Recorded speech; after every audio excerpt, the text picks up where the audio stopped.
Good morning everyone. I hope you all are well. Class start करते हैं अपना lecture. In the previous lecture we have studied about the admixtures, classification of the admixtures, classification of the superplasticides. आज हम बिल्कुल new topic पढ़ेंगे, that is minerals और supplementary additives. Additives मतलब जिसमें एडिशन किया जाए, और सप्लीमेंट्री मतलब जिसको रिप्लेस करके क्या एडिशन हम दूसरी चीज़ कर सकते हैं, that is supplementary additives. Mineral additives are also called supplementary cementing material pozzolana which are finely grounded siliceous material. Pozzolana के बारे में हम बात कर रहे हैं. वो क्या होते हैं? बहुत फाइनली ग्राउंडेड होते हैं, बहुत पाउडर फॉर्म में होते हैं. सिलिकेश मटेरियल. सिलिकेश मटेरियल मतलब ऐसे मटेरियल जिसमें सिलिका प्रेजेंट हो. सिलिका मतलब SiO2 अपना प्रेजेंट हो. which do not possess cementous property in themselves but react chemically with calcium hydroxide having cemented properties. ये क्या होते हैं कि सिलिकेश मटेरियल होते हैं जिनके अंदर खुद पे सिलिकेस सीमेंटस प्रॉपर्टी नहीं होती, लेकिन ये रिएक्ट करते हैं कैल्शियम हाइड्रोक्साइड से जिसके पास सीमेंटस प्रॉपर्टी होती है. This action is termed as pozzolanic action, और इस एक्शन को हम कहते हैं कि pozzolanic action. These materials are added to concrete to make concrete mixture more economical. ये जो मिक्सचर होता है, ये जो मटेरियल होता है, ये कंक्रीट में डालते हैं जिससे कि हमारा मिक्सचर जो होता है इकोनॉमिकल हो जाता है, सस्ता हो जाता है, परमेबिलिटी रिड्यूस हो जाती है और हमारी स्ट्रेंथ इंक्रीज हो जाती है, और इन्फ्लुएंस अदर कंक्रीट प्रॉपर्टीज़, और जो अदर कंक्रीट प्रॉपर्टीज़ है उसको ये इन्फ्लुएंस करता है, which can be used individually or with combination of Portland cement or a partial replacement of Portland cement. हम लोग इसको सीमेंट के साथ रिप्लेस कर देते हैं. अभी परमेबिलिटी कैसे रिड्यूस करता है? नेचुरल सी बात है, जितना फाइनली पाउडर शेप में, तो क्या होगा, अपना सीमेंट जो होगा उसको रिप्लेस कर देगा. रिप्लेस करने से क्या होगा, वो जितने भी पोर्स होंगे, छोटे छोटे पोर्स, वो बढ़ जाएंगे. तो बढ़ने से क्या होगा, अपना सीमेंट में कोई वॉइड्स नहीं बचेंगे, जिसकी परमेबिलिटी हमारी अपने आप ही कम हो जाएगी. The pozzolanic materials can be divided into two groups. ये pozzolanic materials जो होते हैं हमारे दो ग्रुप्स में डिवाइडेड होते हैं. पहला होता है हमारा नेचुरल पोजुलोना. नेचुरल पोजुलोना क्या होता है? जैसे क्ले, वॉल्केनिक टफ, इन सबसे जो बनता है. वॉल्केनिक टफ क्या होता है? एक टाइप का स्टोन होता है ये, जो कि जब वॉल्केनिक इरप्शन होता है तब ये बनता है, उसके सॉलिडिफाई होने के बाद, उससे हम कहते हैं वॉल्केनिक टफ. तो ये सारे क्या है? नेचुरल पोजुलोना है. और आर्टिफिशियल पोजुलोना में क्या आते हैं? फ्लाई ऐश आ गया, आपका ब्लास्ट फर्नेस आ गया, सिलिका फ्यूम आ गया, और एक rice husk etcetera. Rice husk होता है, जैसे आपने चावल देखा होगा, चावल के ऊपर जो एक हार्ड कवरिंग होती है उसको हम बोलते हैं राइस हस्क. आज हम पढ़ेंगे regarding the fly ash as well as the silica fume. Now advantages of pozzolana. एक बार एडवांटेजेस देख लेते हैं. Number 1, improves workability with lesser amount of water. ये क्या करता है? वर्केबिलिटी को इम्प्रूव करता है. वर्केबिलिटी मतलब easiness to do a work. Second क्या है? Reduce permeability. जैसे मैंने ऊपर बताया था, परमेबिलिटी को रिड्यूस करता है. Lower heat of hydration and thermal shrinkage. इससे क्या होता है? श्रिंकेज जो है वो हमारा कम होता है, और हमारी जो हीट ऑफ हाइड्रेशन है वो हमारी कम निकलती है. नेचुरल सी बात है, नेचुरल अकरिंग है ये, तो इसकी क्या कॉस्ट भी कम हो जाती है. Number 5, eco friendly nature. Eco friendly मतलब पॉल्यूशन नहीं फैलाता और हमारी नेचर के साथ इको फ्रेंडली है. Pozzolana cements have very good resistance against sulphate attack. हाँ, और इसलिए क्या होता है, इन पे सल्फेट अटैक बहुत कम होता है. इसलिए जितने भी हमारे स्ट्रक्चर्स पानी के जो अंदर बनते हैं उसमें हम लोग पोजुलोना से का यूज़ करते हैं. पोजुलोना को हम रिप्लेस करते हैं अपने सीमेंट से, उसको हम यूज़ करते हैं. इसलिए मैंने इसको स्टार्टिंग में कहा था, इसको हम लोग बोलते हैं सप्लीमेंट्री एडिटिव्स. अब हम डिस्कस करेंगे हमारे आर्टिफिशियल पोजुलोना का जो एक टाइप है, fly ash. Fly ash is a fine powder that is a by product of burning pulverise coal in electric generation power plants. Fly ash क्या होता है? जब हमारा कोल जो होता है, कोल को हम बर्न करते हैं अपने पावर प्लांट में इलेक्ट्रिसिटी प्रोड्यूस करने के लिए, तो उसका जो धुआं होता है हम उसको कलेक्ट कर लेते हैं, और उसी को हम लोग बोलते हैं फ्लाई ऐश. तो it is a fine powder that is by product of burning pulverise coal. Pulverise coal मतलब कोल के बहुत छोटे छोटे पीसेस को in electric generation power plant. Fly ash is a pozzolana. कौन सा पोजुलाना है? It is an artificial pozzolana, a substance containing aluminous and silicous material that forms cement in the presence of water. ये क्या होता है? इसमें silicus property होती है और एल्यूमिनियस प्रॉपर्टी होती है. क्योंकि ये पोजुलोना नेचुरल से बात है, मैंने पोजुलोना ऊपर डिफाइन किया ही था, बताया था उसमें कि ये इसमें पोजुलोना में किससे कहते थे? जिसमें कि सीमेंटस प्रॉपर्टी खुद में ना हो और सिलिकस प्रॉपर्टी हो और CaOH होल टू से रिएक्ट करे तो उसमें सीमेंटस प्रॉपर्टी आ जाए. This makes fly ash suitable as a prime material in blended cement, Moschus tiles and hollow blocks. Moschus tiles होती हैं वो टाइल्स होती हैं जैसे आपने देखा होगा स्विमिंग पूल में जो लगी होती हैं, छोटे छोटे ब्लॉक्स से होते हैं, उससे हम लोग कहते हैं मॉस्किस टाइल्स. ये नॉर्मल टाइल्स से छोटी होती हैं. एंड hollow blocks आप जानते ही हैं. अमंग अदर बिल्डिंग मटेरियल्स, ये यहाँ पे सब जगह यूज़ होती हैं. When used in concrete mix, fly ash improve the strength and segregation of the concrete and make it easier to pump.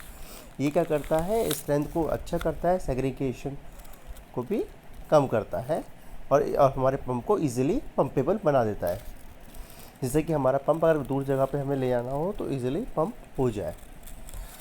Class C fly ash. अब मैंने क्या बता रहा हूँ? फ्लाई एश क्लासिफिकेशंस आप लोग जानते हैं, क्लास सी और क्लास एफ. तो क्लास सी के बारे में बता रहा हूँ मैं.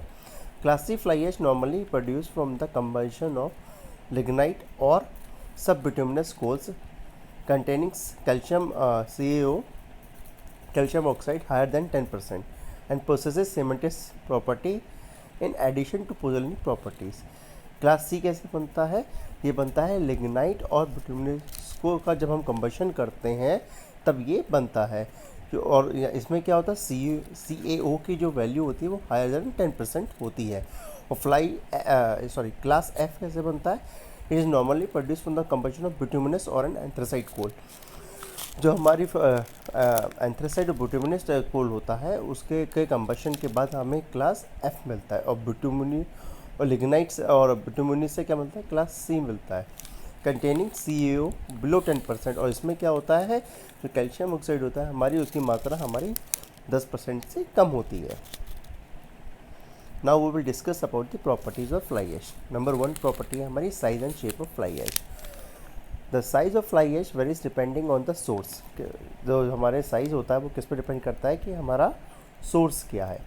सम एशेस में बी फाइनर और coarser than Portland cement particles. कुछ जो एशेस के साइज होते हैं वो बहुत फाइन भी हो सकते हैं और उससे थोड़े मोटे भी हो सकते हैं अपने पोर्टलैंड सीमेंट के साइज से.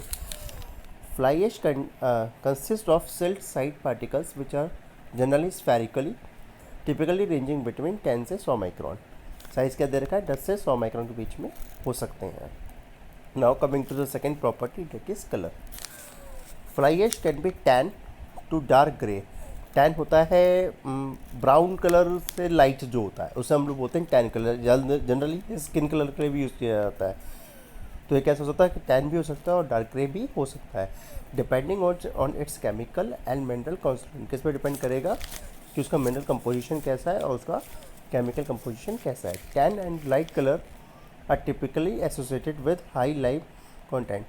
जो टैन और लाइट कलर्स कब आएंगे? जब उसमें जो हमारा फ्लाई ऐश है उसमें हाई लाइम कंटेंट होगा. ये brownish colour is typically associated with iron content. और ब्राउनिश कलर कब आएगा? जब हमारे पास आयरन कंटेंट की मात्रा पे डिपेंड करेगा ब्राउनिश कलर आपका.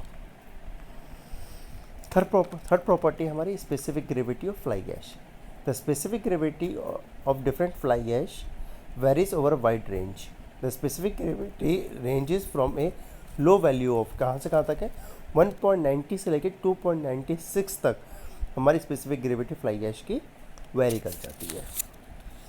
Now we will discuss about the what are the advantages of fly ऐश.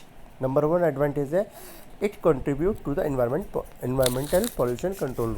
जैसे कि सारे जितने भी फ्लाई ऐश हैं सबकी का एडवांटेजेस क्या होते हैं? पोजुलना जितने भी हैं कि एनवायरमेंट पोल्यूशन को नहीं फैलाते. सेकेंड है use of right quality of fly ash results in reduction in water demand for desired slump with reduction of water content bleeding and dry shrinkage and will also be reduced. इनसे अगर हमने fly ash सही कम मात्रा में use किया तो क्या होगा, हमारे वाटर कंटेंट कम हो जाएगा, ब्लीडिंग प्रॉब्लम कम हो जाएगी और ड्राई हमारे श्रिंकेज भी हमारा कम हो जाएगा। Number 3, fly ash when use in concrete contribute to the strength of concrete due to its pozzolanic activity. Fly ash क्या करता है, उस स्ट्रेंथ ऑफ कंक्रीट को बढ़ाता है। Number 4, since fly ash is in highly reactive the heat of hydration can be reduced through replacement part of cement with fly ash. जब हम cement को थोड़ा सा फ्लाई ऐश से रिप्लेस कर देते हैं तो हमारी हीट ऑफ हाइड्रेशन जो होती है उस पर इतना वो कम हो जाती है। The pozzolanic reaction contributes to making the texture of concrete dense resulting in decrease of permeability. ये पॉइंट मैंने आपको ऊपर ही बताया था कि परमेबिलिटी क्या होगा, ये इतना फाइन होता है तो क्या होगा, टेक्सचर जो तो वो काफ़ी डेंस हो जाता है तो हमारी की जो परमेबिलिटी है वो डिक्रीज हो जाती है। 6, can reduce the rate of bleeding, ये ऊपर मैंने बता ही दिया, और ग्रेटेस्ट स्ट्रेंथ भी आपको मैंने बता दिया है। Now we are moving to our third topic, third type of pozzolana, that is silica fume. Fume का मतलब क्या होता है, वो धुआं टाइप, स्मोक कह लीजिए या वेपर कह लीजिए, that is fume. Silica fume is a by product of producing silicon metal और फेरोसिलिकन एलॉय। सिलिका फ्यूम क्या होता है, ये बाई प्रोडक्ट है किसका, सिलिकन का, मेटल का या फेरोसिलिकन एलॉय का। Concrete containing silica fume can have high strength and can also be very durable. Concrete जिसमें सिलिका फ्यूम डला हुआ होता है उसके पास हाई स्ट्रेंथ होती है और वो काफ़ी ज़्यादा ड्यूरेबल होता है। Third point, placing, finishing and curing silica fume concrete require special attention. क्या मतलब है, इसको प्लेस करने के लिए, फिनिश करने के लिए और क्यूरिंग के लिए हमें स्पेशल अटेंशन थोड़ी ज़रूरत ज़्यादा होती है। Silicon metals and alloys are produce in electric furnace. ये कहाँ पे प्रोड्यूस होते हैं, इलेक्ट्रिक फर्नेस में हमारे ये प्रोड्यूस होते हैं। The new materials are quartz, coal and wood chips. The raw material, sorry, जो रॉ मटेरियल्स यूज़ होते हैं वो कौन से होते हैं, क्वार्ट्स होता है, कोल होता है और वुड चिप्स होते हैं। The smoke that result from furnace of reaction is collected and sold as silica fume. जो धुआं जो फर्नेस से निकलता है हम उसको कलेक्ट करते हैं और उसी को हम सिलिका फ्यूम कहते हैं। Silica fume consist of amorphous silicon dioxide. वो क्या सिलिकॉन फ्यूम क्या कंसिस्ट करता है, सिलिकॉन डाइऑक्साइड। एमॉर्फस का मतलब होता है जिसका कोई फिक्स साइज नहीं, फिक्स शेप नहीं होती है, उसे हम कहते हैं एमॉर्फस। एमॉर्फस का दूसरा नाम हम नॉन क्रिस्टलाइन भी कहते हैं। एमॉर्फस एंड नॉन क्रिस्टलाइन मतलब सेम ही होता है, जिसका कोई शेप का कोई पर्टिकुलरली डिफाइंड शेप नहीं होता, right. Next point, the individual particle are extremely small, approx 1/100 of the size of the average cement particle. इनका जो साइज होता है वो बहुत छोटा होता है, एक सीमेंट पार्टिकल के साइज से 1/100 चौथाई इसका इतना कम होता है। Because of फाइनर particles, large surface area and high acidity content, silica fume is very reactive pozzolana when use in concrete. इसका साइज इतना छोटा होता है तो और इतना इसका सरफेस एरिया इतना ज़्यादा होता है जिसकी वजह से ये कहाँ यूज़ होता है, ये बहुत ज़्यादा रिएक्टिव पोज़ोलाना में की तरह काम करता है। Silica fumes are use in construction of new bridges and to preserve existing structures. ये नए नए ब्रिजेस बनाने के काम आता है और जो पुराने स्ट्रक्चर्स है उनको ये प्रिजर्व रखने के काम आता है। Silica fume in concrete is available in wet और ड्राई फॉर्म। ये हमारे पास सूखे में भी आता है, सूखे फॉर्म में भी हम इसे यूज़ कर सकते हैं या हम इसे मिक्स विद वाटर भी हम इसे यूज़ कर सकते हैं। It is usually added during concrete production at a concrete plant. ये जल्दी कहाँ पे, जब कंक्रीट प्लांट से पे ही हम इसको ऐड कर देते हैं। Now coming to its physical properties, silica fume is very fine pozzolanic material compose of ultra fine amorphous glassy spheres of SiO2। ये क्या होता है, बहुत ज़्यादा फाइन पार्टिकल्स होता है, जैसे हमने आपको बताया 1/100 ऑफ द सीमेंट पार्टिकल होता है, तो वह नेचुरल से बात है कितना फाइन है। और किसका बना होता है, ultra fine amorphous glassy spheres of SiO2 silicon dioxide की जो एमॉर्फस पार्टिकल उसका ये बना होता है। Produce during the manufacturing of silicon और ferrosilicon by electric arc furnace at a temperature of over 2000 degree centigrade. 2000 degree centigrade पे silicon को जब हम लोग फेरोसिलिकॉन और फेरोसिलिकॉन को जो मैन्युफैक्चर करते हैं तब हमें सिलिका फ्यूम्स मिलता है। The micro silica is form when SiO2 gas produce in the furnace mix with oxygen. ना हमें माइक्रोसिलिका कब मिलता है, जब SiO2 गैस को हम प्रोड्यूस करते हैं फर्नेस में, मिक्स करते हैं जब ऑक्सीजन के साथ। Condense silica fume is essentially SiO2 in a non crystal. Condense मतलब जो कंडेंसेशन से हमें मिली है, जो कंडेंसेशन हमने कलेक्ट करी है उससे हम करें कंडेंसेटेड।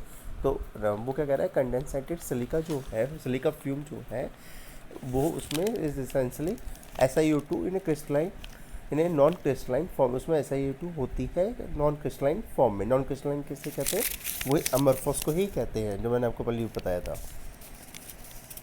It has a spherical shape, इसकी स्फेरिकल शेप होती है और सरफेस एरिया होता है इसका वो 20,000 मीटर स्क्वायर पर kg। ऑलवेज रिमेंबर, इसका जो सरफेस एरिया होता है वो 20,000 मीटर स्क्वायर पर kg होता है। और डायमीटर कितना होता है, 1/100 ऑफ द होता है size of the average cement particle के। नेक्स्ट आता है हमारा difference between the fly ash and silica fume. ये क्वेश्चन कई बार आया है कि what is the difference between fly ash and silica fume. तो हम लोग पहले फिजिकल प्रॉपर्टीज़ को से डिफाइन करेंगे, फिर इसे हम केमिकल प्रॉपर्टीज से करेंगे। Physical properties number 1, it is crystalline in nature, it is non crystalline in nature. Non crystalline मतलब, क्रिस्टलाइन मतलब इसका कोई फिक्स शेप होता है, और नॉन क्रिस्टलाइन मतलब उसका फिक्स शेप कोई भी नहीं होता। It is not extremely fine, है particle size greater than 1 micron. और ये क्या होता है, एक्सट्रीमली फाइन होता है, और पार्टिकल क्या होता है, less than 1 micron. Third, it is spherical shape with average diameter of about 10 micron.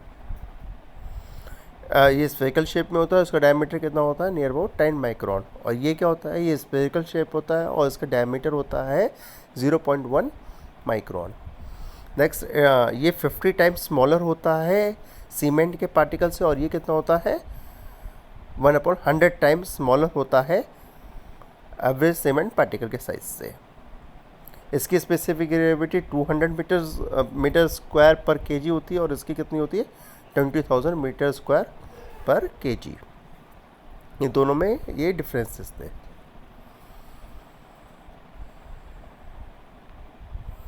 Now moving to chemical properties. It is non combustible in nature. Non combustible मतलब जो आग नहीं पकड़ सकता, और it is combustible in nature. It can easily react with lime, ये easily react कर जाता है। फ्लाई ऐश अपना सिलिका जो होता है हमारा इजीली रिएक्ट नहीं कर पाता है। ऑन इग्निशन, जलाने पे, its percentage losses less. Fly ash और इसमें क्या होता है, on ignition its percentage losses more. बस ये आपके डिफरेंसेस हैं on the basis of physical properties and chemical properties. Thank you everyone, that's all for today.